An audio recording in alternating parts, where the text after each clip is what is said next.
ಎಲ್ಲರಿಗೂ ಕೂಡ ನಮಸ್ಕಾರ. ಭಾರತದ ನ್ಯಾಯಾಂಗದ ಇತಿಹಾಸದಲ್ಲಿ ಒಂದು ಅವಿಸ್ಮರಣೀಯ ಕ್ಷಣದ ಬಗ್ಗೆ ನಾನು ನಿಮ್ಮೊಂದಿಗೆ ಹಂಚಿಕೊಳ್ಳಲೇಬೇಕು. ಕರ್ನಾಟಕದ ನ್ಯಾಯಾಂಗವು ಆಗಸ್ಟ್ 1ರಂದು ಧಾರವಾಡ ಪೀಠದಲ್ಲಿ ಸುಮಾರು 10 ಜನ ಮಹಿಳಾ ನ್ಯಾಯಾಧೀಶರನ್ನು ಒಳಗೊಂಡ ಪೀಠವನ್ನ ರಚಿಸಿ ಒಂದು ದಿನದವರೆಗೆ ಕಾರ್ಯನಿರ್ವಹಿಸತಕ್ಕಂತ ವಿಶೇಷವಾದ ಸಿಟ್ಟಿಂಗ್ ಅನ್ನ ಮಾಡ್ತಾ ಇದ್ದಾರೆ. ಧಾರವಾಡದಲ್ಲಿ 10 ಜನ ಮಹಿಳಾ ನ್ಯಾಯಾಧೀಶರು ಸುಮಾರು 3 ವಿಭಾಗೀಯ ಪೀಠ, 4 ಏಕಸದಸ್ಯ ಪೀಠಗಳಾಗಿ ಕಾರ್ಯನಿರ್ವಹಿಸಲಿದ್ದೇವೆ.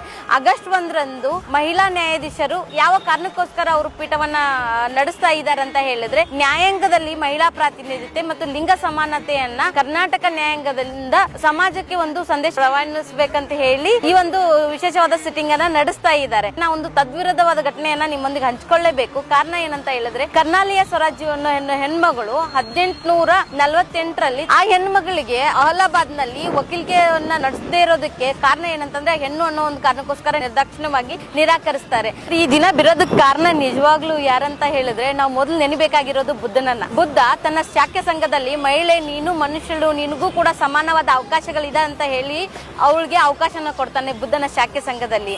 ಅದೇ ರೀತಿಯಾಗಿ ಬಸವಣ್ಣ ತನ್ನ ಅನುಭವ ಮಂಟಪದಲ್ಲಿ ಸೂಳೆ ಸಂಕವನಿಗೂ ಕೂಡ ಮತ್ತೆ ತನ್ನ ಸರಿ ಸಮಾನವಾಗಿ ಅರ್ಧದಷ್ಟು ಮಹಿಳೆಯರಿಗೆ ಅವಕಾಶವನ್ನ ಕೊಡ್ತಾನೆ ತನ್ನ ಅನುಭವ ಮಂಟಪದಲ್ಲಿ. ಮುಂದುವರೆದ ಭಾಗವಾಗಿ ಜ್ಯೋತಿಬಾ ಫುಲೆ ಮತ್ತು ಸಾವಿತ್ರಿಬಾ ಫುಲೆ ಅವರು ಶಿಕ್ಷಣ ಕ್ರಾಂತಿಯನ್ನ ಮಾಡ್ತಾರೆ. ಶಿಕ್ಷಣ ಕ್ರಾಂತಿಯನ್ನ ಮಾಡಿ ಮಹಿಳೆಗೂ ಕೂಡ ಹಕ್ಕುಗಳಿದೆ ಅಂತ ಹೇಳಿ 1848ರಲ್ಲಿ ತಮ್ಮ ಮೊದಲ ಬಾರಿಗೆ ಶಾಲೆಯನ್ನ ಪ್ರಾರಂಭ ಮಾಡ್ತಾರೆ ಮಹಿಳೆಯರಿಗೋಸ್ಕರ.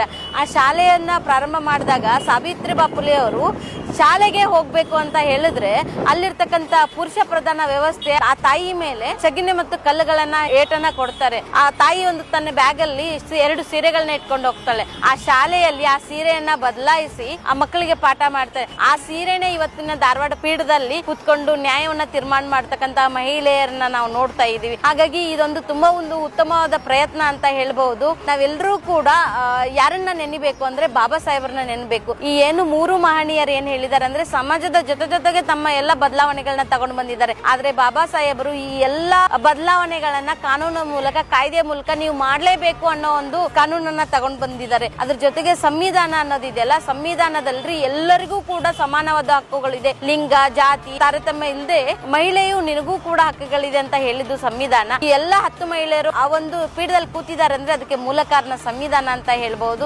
ಸೊ ಈ ಎಲ್ಲ ಉತ್ತಮವಾದ ಬೆಳವಣಿಗೆಗಳು ಎಲ್ಲದಕ್ಕೂ ಕೂಡ ಧನ್ಯವಾದಗಳು ಹೇಳ್ಬೇಕಂದ್ರೆ ಸಂವಿಧಾನಕ್ಕೆ ಹೇಳ್ಬೇಕು. ಜೊತೆಗೆ ಮಹಿಳೆಯರು ಕೂತ್ಕೊಂಡಿದಾರಲ್ಲ, ಅವರಷ್ಟರ ಗೆಲುವಲ್ಲ, ಅದು ಇಡೀ ಸಂವಿಧಾನದ ಗೆಲುವು, ಇಡೀ ಮಹಿಳಾ ಸಂಕುಲದ ಗೆಲುವು ಅಂತ ಹೇಳ್ಬಹುದು.